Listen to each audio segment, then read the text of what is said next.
Bonjour à tous, dernier épisode de Demain nous appartient. Notre actualité du jour se concentrera sur Demain nous appartient. Spoiler, Philippine le raconte à Charles. A fait pleurer fan à cause de la cruauté. Damien rend visite à Charles et lui dit qu'il est au courant de ses problèmes financiers. Charles explique à son frère qu'il ne lui a rien dit parce qu'il était trop gêné. Il avait peur de penser qu'il était un échec. Non seulement il a tout perdu, mais il s'est même vu interdire les opérations bancaires. Charles confie plus tard à Damien que leur mère l'aide financièrement en plus de lui fournir un logement.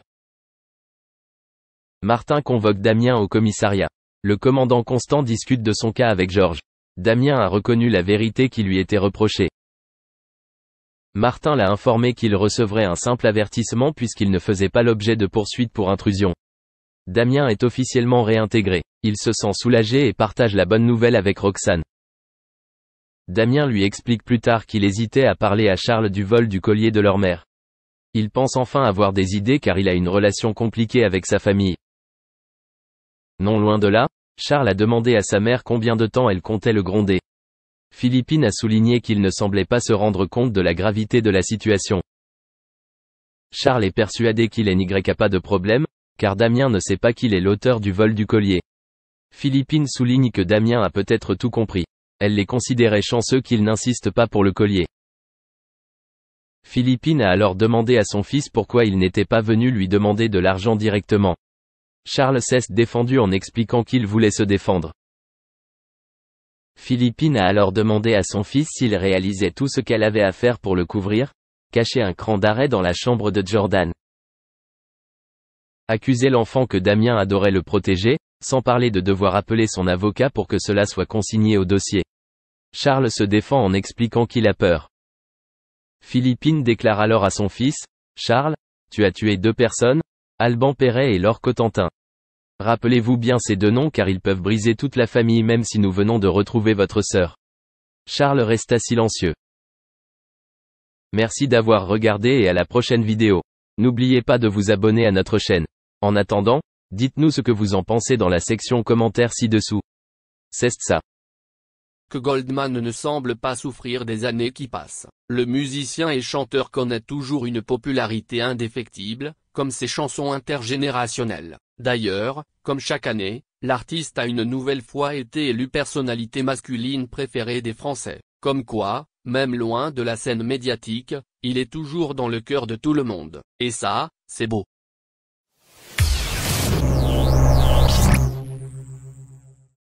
Frédéric Beigbeder, l'immense écrivain, critique littéraire, animateur et réalisateur approche de la soixantaine. L'homme de 56 ans semble enfin calmer ses démons. On se rappelle bien de son idylle avec la fille de l'idole des jeunes Laura Smet.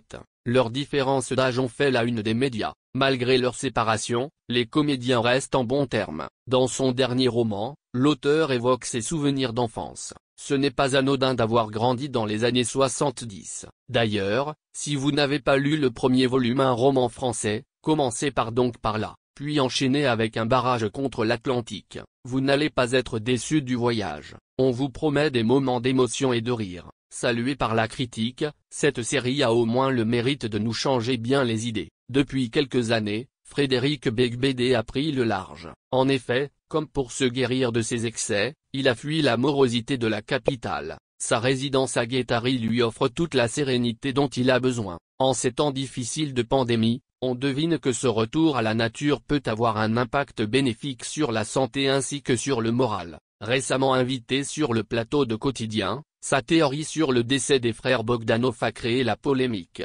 Il s'en moque.